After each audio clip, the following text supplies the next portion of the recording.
Oh damn, 5. Confirm and kill.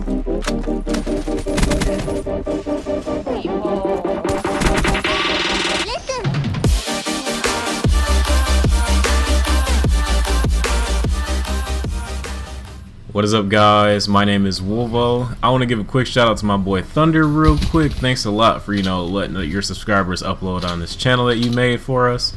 Now let's get right into the video. In this video, I want to talk about what Infinity Ward did wrong with Ghost and what needs to change, especially for like COD in 2016, for this game to, be a game that everybody likes and not be that game that, as soon as it comes out, we play it for a month and then we, probably gonna go back to Black Ops 3. I'm really hoping that this game isn't like that. So with these few things I'm gonna say really quick is kind of like my opinion on what I think Infinity Ward can do to build a better Call of Duty. Now, the first thing Infinity Ward did wrong with Ghost and what they really need to change for 2016 is that the maps on Ghost were so ugly and they were all forgettable. I barely can honestly remember any of the map names from Ghost because they were all so terrible.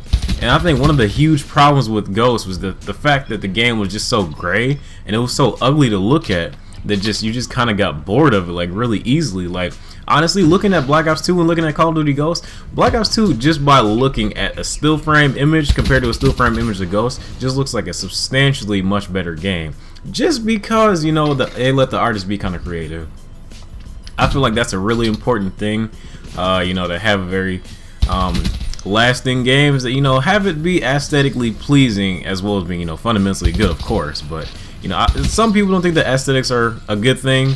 But I think that they are. I think that's pretty important if you ask me. Another thing, and this is probably the biggest thing on this list, is that this next Call of Duty game has to have good kill streaks. Like, I'm not saying that the kill streaks have to be as good as Black Ops 2, even though that would be nice. But I mean, that's not really Infinity Ward's style. I just want like some really good Modern Warfare 2 style kill streaks where, I mean, like, you have those like 1, 2, or 3 loadouts of kill streaks that you can reliably depend on to get you those few extra kills. And stuff like the Harrier, the AC-130, the Chopper Gunner, the Nuke, all that stuff, like, those are things that I think Infinity Ward should bring back.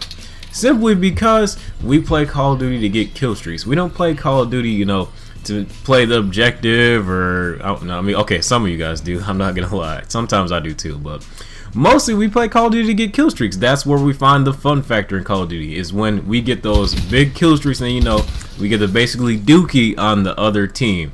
That is what makes Call of Duty fun for us.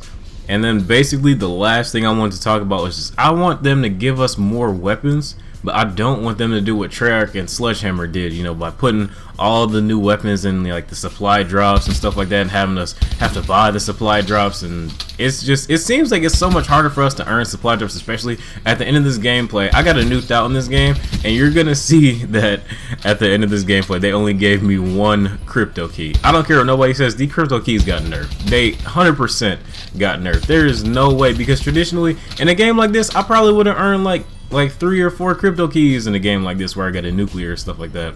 But in this game I only got 1 crypto key. What am I gonna do with 1 crypto key? Like, come on. And as hard as this gameplay was to get, come on now.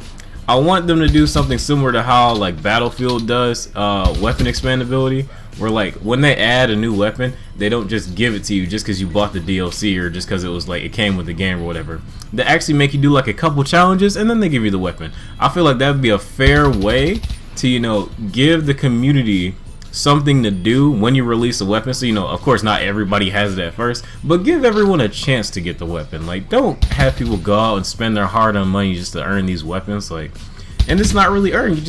It kind of turns Call of Duty into pay to win. I feel that if they put in this earning system, it'll change the way that people think about Call of Duty and the supply drops and how they're looked at as such a bad light. Because I think supply drops are cool.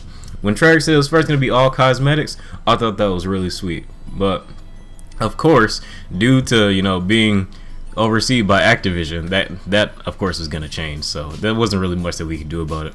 But that's going to bring us right to the end of the video. Hopefully you guys enjoyed this little nuked out gameplay I got yesterday. And thanks a lot, Thunder, for letting us upload. And I'll catch you guys in the next one. And one more thing before I get out of here. Whatever you do, Infinity Ward, do not make the game like Modern Warfare 3. Please.